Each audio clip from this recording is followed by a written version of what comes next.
آپ کو کوئی اختلاف ہے امام ابو حنیفہ سے؟ جی، وہ نبی اسلام کے ماں باپ کو کافر کہتے ہیں، آپ نبی اسلام کے ماں باپ کو کیا سمجھتے ہیں؟ نہیں، میں تو نہیں کہتا کا.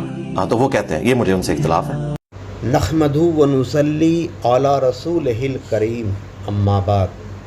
امام اعظم رضی اللہ عنہ کی کتاب فقہ الاکبر میں رسول اکرم صلی اللہ علیہ وسلم کے والدین کے بارے میں ایک عبارت ملتی ہے کہ ماتا علی الکفر، یعنی دونوں مرے کفر پہ.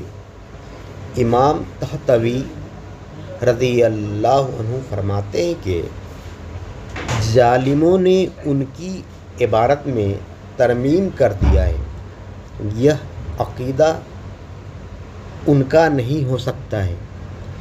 ائمہ فرماتے ہیں کہ اس کی اصل عبارت یہ ہے کہ ما ماتا علی الکفر، یعنی دونوں نہیں مرے کفر پہ بلکہ دونوں ایمان پہ مرے، دونوں دین ابراہیم پر تھے، وہ دونوں شرک سے پاک تھے.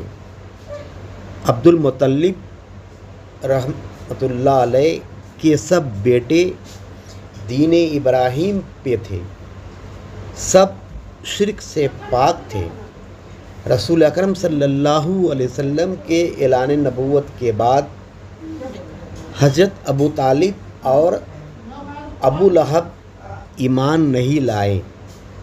حضرت ابو طالب رسول اکرم صلی اللہ علیہ وسلم کی مدد فرمائے، مگر ابو لہب نے دشمنی کیا.